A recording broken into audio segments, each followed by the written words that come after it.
Job roles that used to be your way into cybersecurity, like SOC analyst and junior penetration tester, are being wiped out by AI. But there are 5 careers AI actually makes stronger. Each one has a wall AI can't get past, and they pay $120K or more. I'm Nathan from StationX.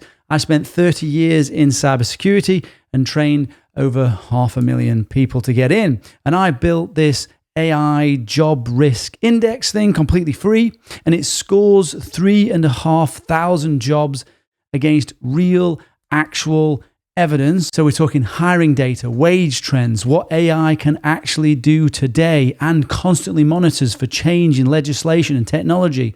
And every cybersecurity career has gone through this methodology, and 5 came back at 0% displacement from AI, and we know exactly why. So not low, 0.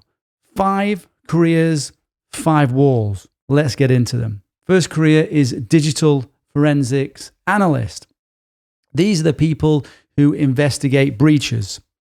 They recover deleted files, they reconstruct attack timelines, and they figure out exactly what the attacker did, when, and what they took. AI is all over this role though. It processes terabytes of data in hours, pattern matching, data carving, timeline reconstruction. AI is deeply involved in digital forensics. So why is this on the list? Well, it's because of the courtroom wall. Every piece of evidence AI finds has to be explained by a human in court, under oath, subject to cross-examination. A judge cannot accept the AI said so. A chain of custody requires a qualified human at every step. The Doorbird standard requires a human expert to validate the methodology, and opposing counsel will grill that human on every finding, not an AI. Most people miss this.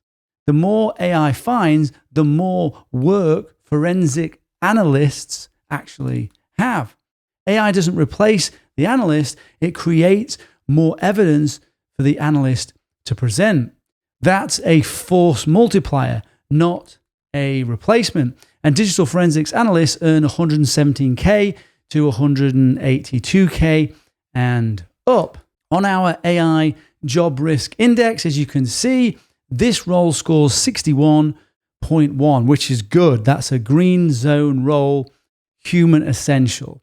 So 0% displacement when you look at those tasks, and 7 out of 10 structural barriers.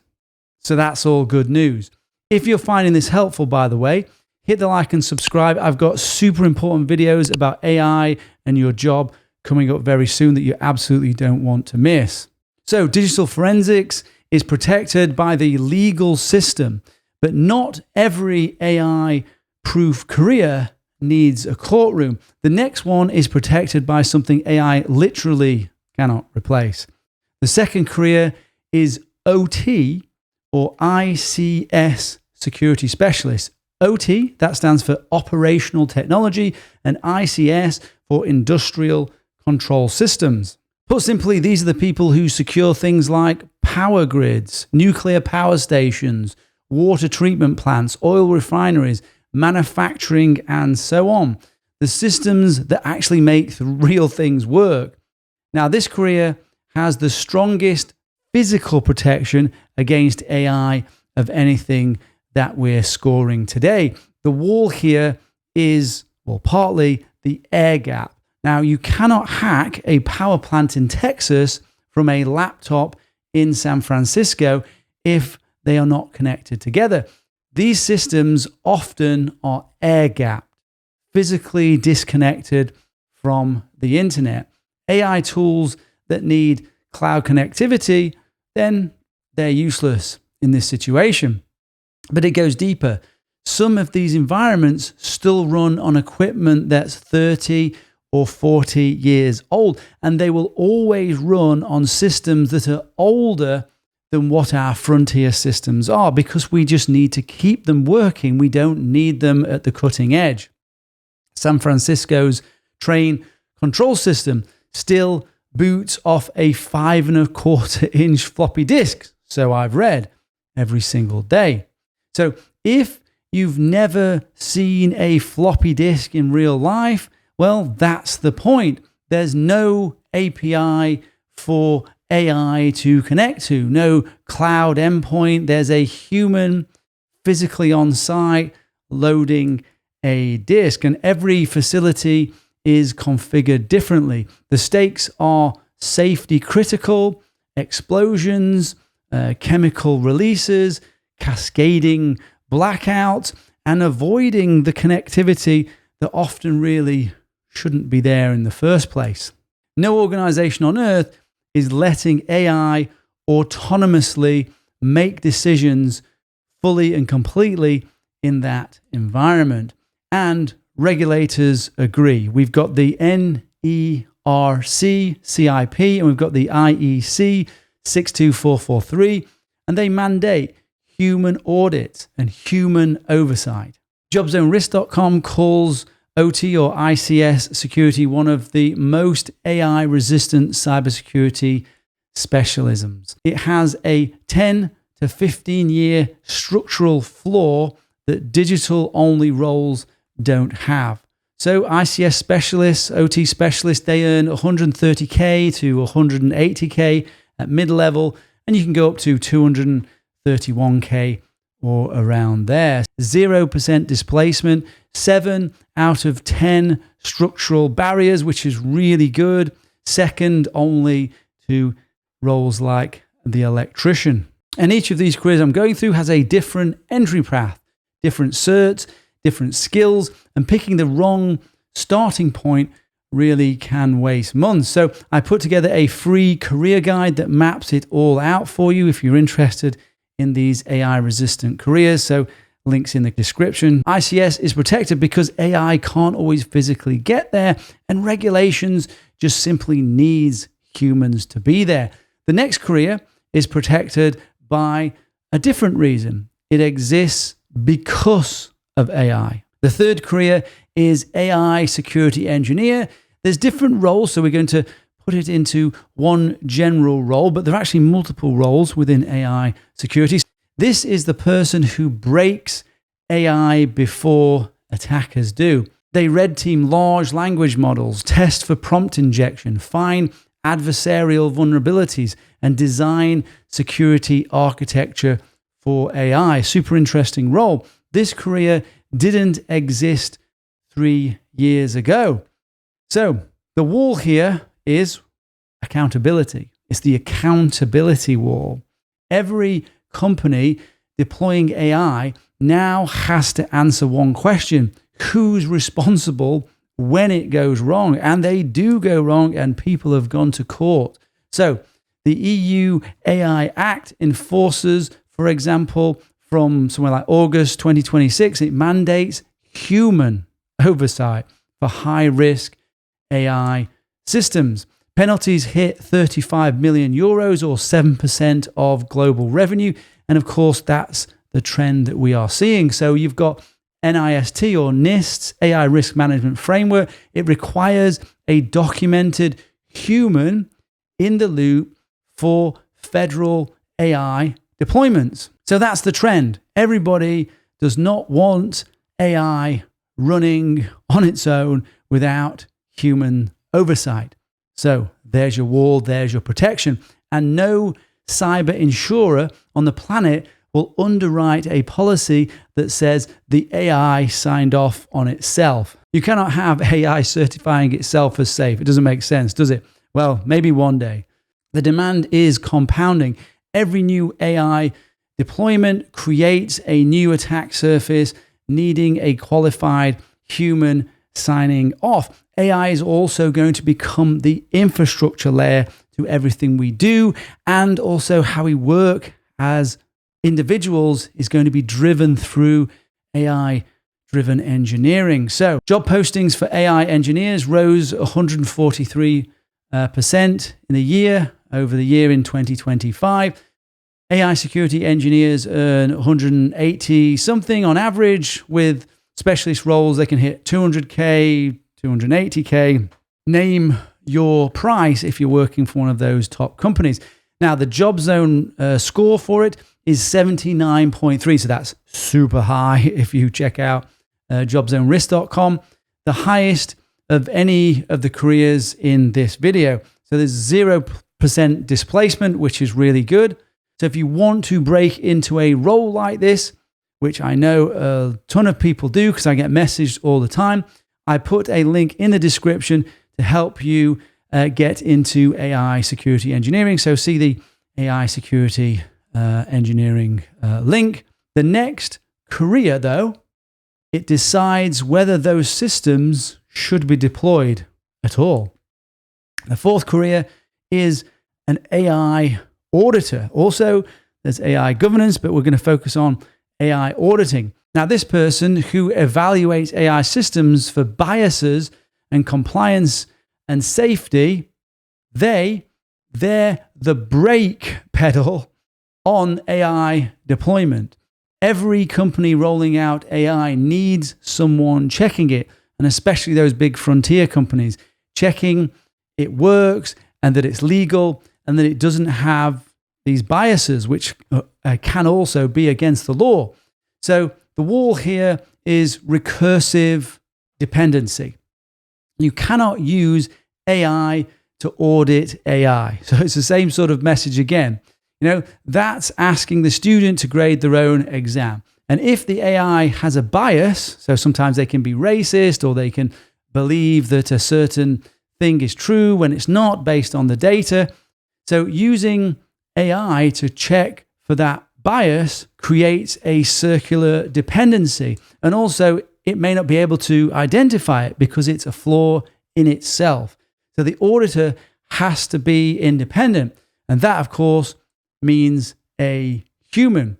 And this isn't optional. The EU AI Act mandates human oversight. As I've said, NIST RMF requires independent evaluation again, as I've said. And of course, that is going to be where we're going to see all the legislation moving towards. And I think AI incidents will start to happen, bad stuff will happen, we will see more and more legislation that require this human in the loop.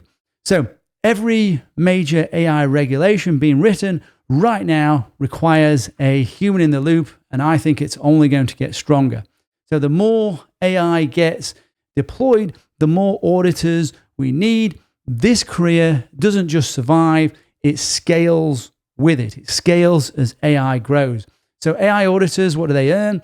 140K, 220K, something like that. That's a 52% hiring shortage as well in AI governance right now. So that's super good. And of course, you don't need to have to code.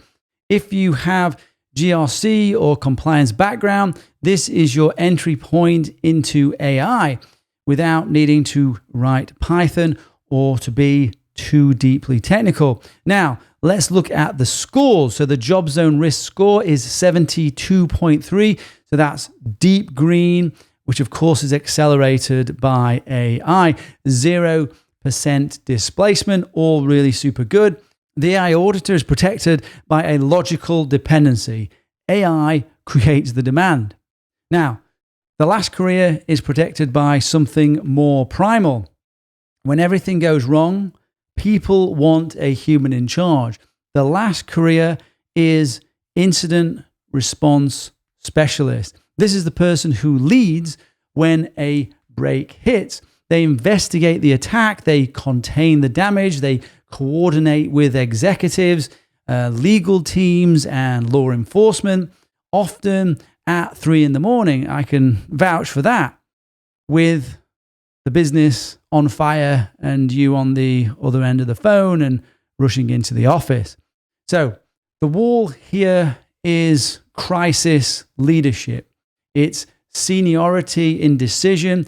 When a company gets breached, the board absolutely doesn't want an AI running the crisis. They want a human they can trust, a human incident commander making calls under pressure. Of course, utilizing AI, but it needs a commander, a general, and it needs humans as well doing the regular tasks. And these aren't small calls. A wrong containment decision can tip off an attacker or destroy forensics evidence, or it can cost the company millions or even billions potentially. So deciding what to shut down, risky, and what to leave running to preserve evidence, to keep the company going, is a judgment call with legal consequences.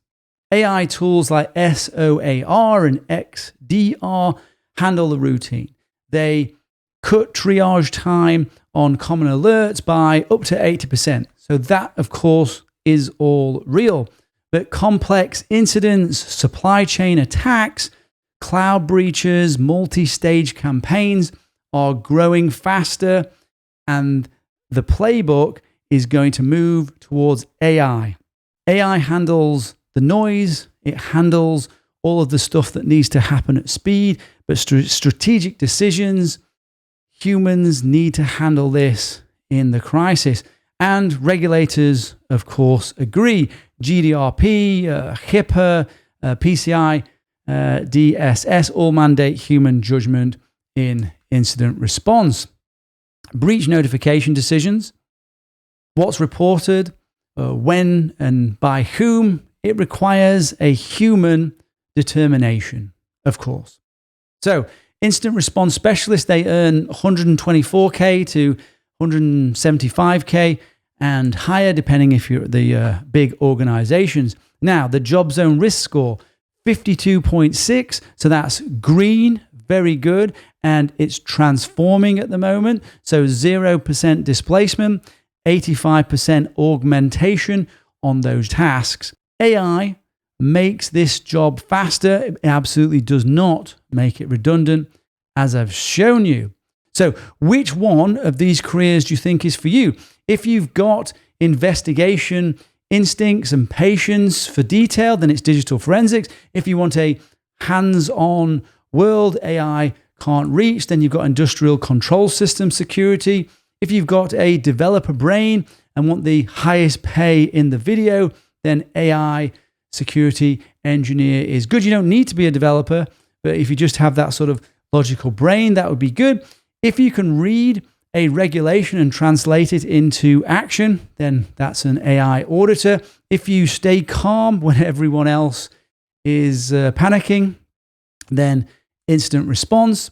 Pick the one that fits you, not the one that pays the most. The walls only protect the people who actually do the work. If you've picked one of these 5 and you like them and you want to get into one of these careers, then you're going to need real labs. You're going to need to work on real projects, mentorship to actually land those roles. So I built a program for that. It's called the Masters Program, and it comes with a job guarantee. Links in the description if you're interested in that, and hopefully we'll be seeing you there. Here's the thing nobody's saying also. Every one of these 5 careers is going to be delivered through what's called AI-driven engineering. AI isn't a tool anymore. It's becoming the infrastructure layer underneath every cyber role. And if you want to know what AI-driven engineering is and how you use AI-driven engineering in these jobs we've talked about, and which will be pretty much every computer-based job, then watch this next video.